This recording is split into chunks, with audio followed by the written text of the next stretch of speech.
নিউটনের গতির প্রথম সূত্রকে ৩০০ বছর ধরে আমরা ভুলভাবে জেনেছি। প্রায় ৩০০ বছর আগে আইজ্যাক নিউটন গতি সম্পর্কিত ৩টি সূত্র প্রণয়ন করেন। ১৬৮৭ সালে তার লেখা প্রিন্সিপিয়া ম্যাথমেটিকা বইয়ে সেই সূত্র ৩টি প্রকাশিত হয়। নিউটন কি তখন ভেবেছিলেন তার সূত্র প্রকাশের এতদিন পরেও তা নিয়ে বিতর্ক হবে? পৃথিবীর মানুষ টানা ৩০০ বছর তার সূত্র ভুলভাবে ব্যাখ্যা করবে। সেই ভুলটা কি? কেন এই ভুল হলো? আসলে ভুলটা ছিল খুব সামান্যই, শুধু একটা শব্দের অর্থ অনুবাদে ভুল হয়েছিল, আর তাতেই বদলে গেছে সূত্রের অর্থ। সম্প্রতি ভার্জিনিয়া টেক বিশ্ববিদ্যালয়ের দার্শনিক ড্যানিয়েল হুয়েক দাবি করেছেন, আমরা এতদিন এই নিয়মের ভুল ব্যাখ্যা দিয়ে এসেছি। তার এই গবেষণাপত্র প্রকাশিত হয়েছে ফিলোসফি অফ সায়েন্স জার্নালে। নিউটনের প্রথম সূত্র বলে, বাহ্যিক বল প্রয়োগ না করলে স্থির বস্তু চিরকাল স্থির থাকবে এবং গতিশীল বস্তু চিরকাল সমবেগে চলতে থাকে। মানে, একটা স্থির বস্তুকে কেউ আঘাত না করলে ওটা সেখান থেকে নড়বে না, আবার কোনো বস্তুকে আঘাত করলে সেটা দিক পরিবর্তন না করে চলতেই থাকবে যতক্ষণ না কেউ বাধা দেয় বা কোনো কিছু তাকে আবার বাধা দেয়। ভুলটা রয়ে গেছে এই কথার মধ্যেই। ড্যানিয়েল হুয়েকের মতে নিউটনের লেখা প্রথম গতিসূত্রের ইংরেজি অনুবাদে একটা গুরুত্বপূর্ণ ভুল হয়েছিল। ১৭২৯ সালে প্রিন্সিপিয়া ম্যাথমেটিকা লাতিন থেকে ইংরেজিতে অনুবাদ করা হয়। তখন লাতিন শব্দ কুয়াটেনাস এর অর্থ ভুল অনুবাদ হয়। লাতিন এই শব্দের মানে যতক্ষণ পর্যন্ত, ইংরেজিতে ইনসোফার। কিন্তু অনুবাদ করা হয়েছিল যদি না, ইংরেজিতে আনলেস। মানে, সূত্রের মধ্যে যেখানে আমরা যদি না পড়ছি সেখানে হবে যতক্ষণ পর্যন্ত। অর্থাৎ এতদিন ধরে আমরা সূত্রটিকে ব্যাখ্যা করেছি এভাবে, কোনো বস্তুর ওপর বাহ্যিক কোনো বল না প্রয়োগ করলে সেটি চিরকাল স্থির থাকবে বা একই গতিতে সরল রেখায় চলতে থাকবে। কিন্তু নতুন বিশ্লেষণ বলছে নিউটনের মূল বক্তব্য ছিল ভিন্ন। তিনি বোঝাতে চেয়েছিলেন কোনো বস্তুর গতি পরিবর্তনের পেছনে সব সময় বাহ্যিক বলই কাজ করে। অর্থাৎ কোনো বস্তুর গতি হঠাৎ থেমে যাওয়া, বাঁক নেওয়া বা গতি বাড়া কমার পেছনে বাহ্যিক শক্তির ভূমিকা রয়েছে।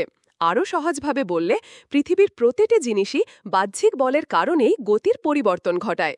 পদার্থবিজ্ঞানে গণিতের বসতি ও একজন নিউটন। এতদিন ধরে আমরা সূত্রটিকে ব্যাখ্যা করেছি এভাবে, কোনো বস্তুর উপর বাহ্যিক কোনো বল না প্রয়োগ করলে সেটি চিরকাল স্থির থাকবে বা একই গতিতে সরল রেখায় চলতে থাকবে।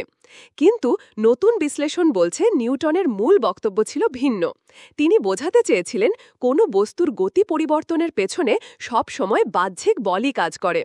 অর্থাৎ কোনো বস্তুর গতি হঠাৎ থেমে যাওয়া, বাঁক নেওয়া বা গতি বাড়া কমার পেছনে বাহ্যিক শক্তির ভূমিকা রয়েছে।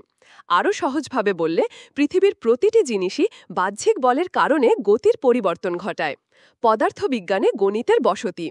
এতদিন ধরে আমরা সূত্রটিকে ব্যাখ্যা করেছি এভাবে, কোনো বস্তুর ওপর বাহ্যিক কোনো বল না প্রয়োগ করলে সেটি চিরকাল স্থির থাকবে বা একই গতিতে সরল রেখায় চলতে থাকবে।